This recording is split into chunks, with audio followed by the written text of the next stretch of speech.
All of us have certain people in our lives who make us happy, who are able to motivate us, who are able to encourage us, especially during those times when things are not going on well in our lives.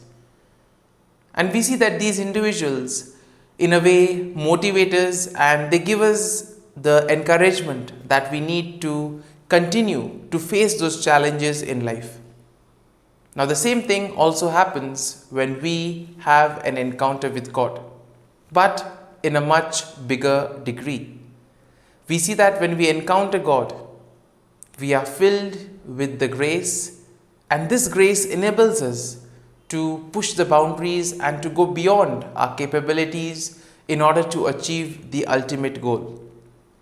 And we see that this is exactly what the readings of today will tell us. Responsibility and encounter with God. Now, today's first reading from the letter of St. Paul to the Galatians will tell us how St. Paul himself experienced Christ. He had an encounter with the risen Lord, and this encounter itself made him use the same zeal and same energy that he was using in order to persecute the church. He used that same energy in order to spread the gospel and the gospel values.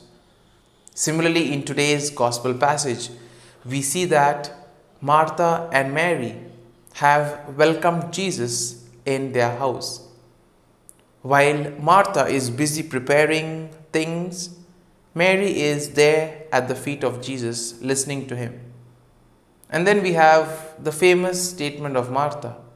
Can't you see, Lord, that I'm here all alone doing everything? Can't you tell my sister to come and help? Well, what does that statement actually mean? And what is Jesus trying to tell us through today's gospel passage? Well, let's find that out during today's episode of Tea Time with the Word.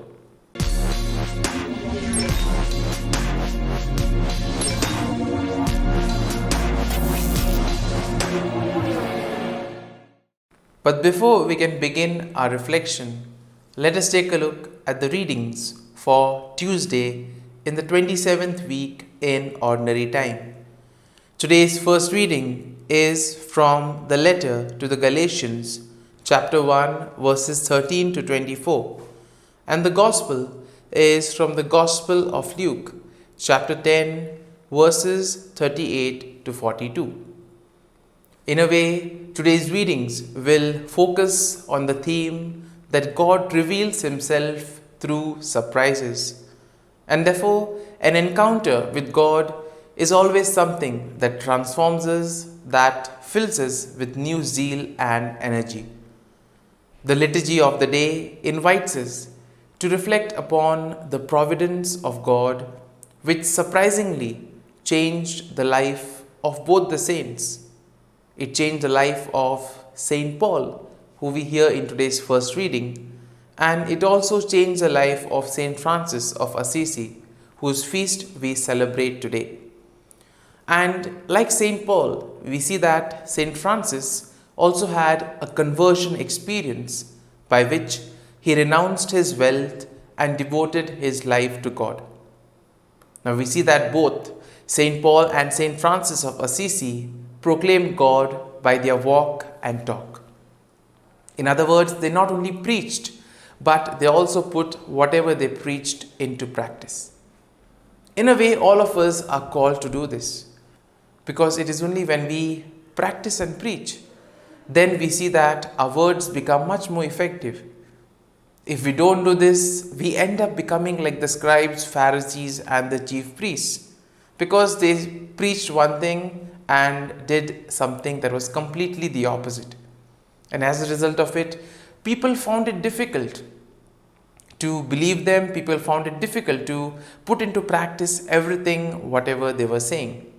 In other words, many people did certain things just for the sake of doing out of compulsion.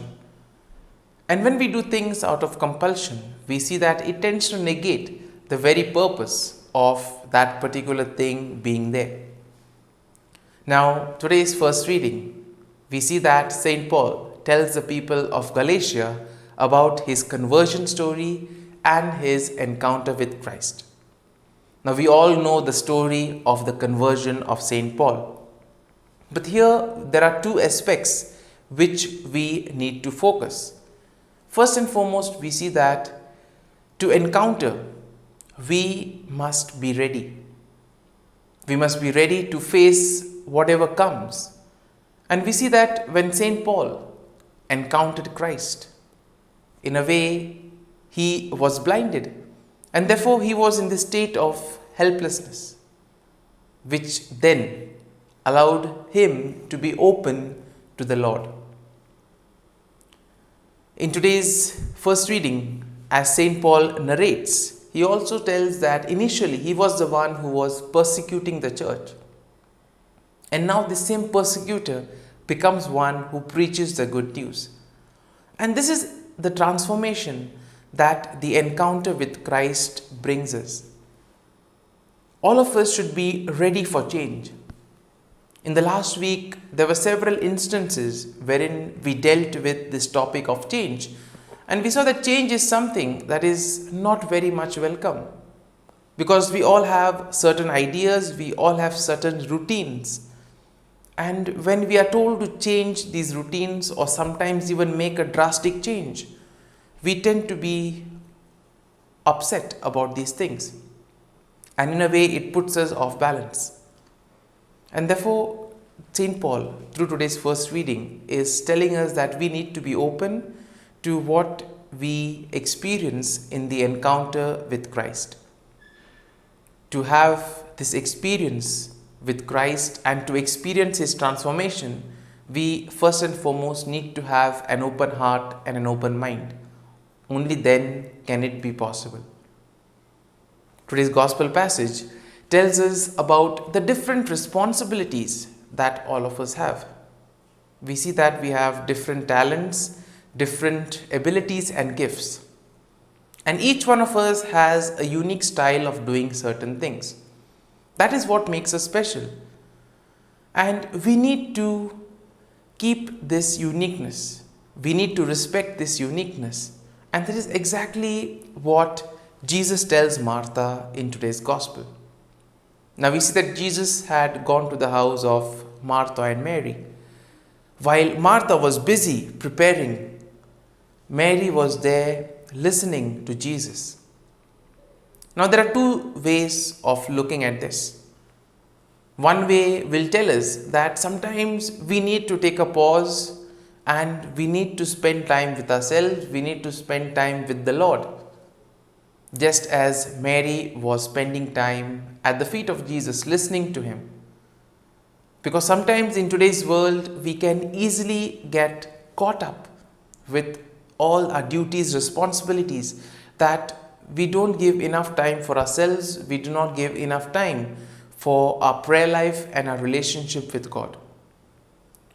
A more positive interpretation of today's Gospel will focus on the uniqueness of Martha and Mary. Both of them were different individuals and both of them were doing their duties. For example, if Martha was also there listening to Jesus, we see that nobody would have been there to prepare the food or to make the arrangements. And therefore, it was somebody's responsibility to go and prepare the food. Just in this case, in our life as well, we also have different responsibilities. And therefore, we need to respect this uniqueness of one another and we need to be supportive of their work.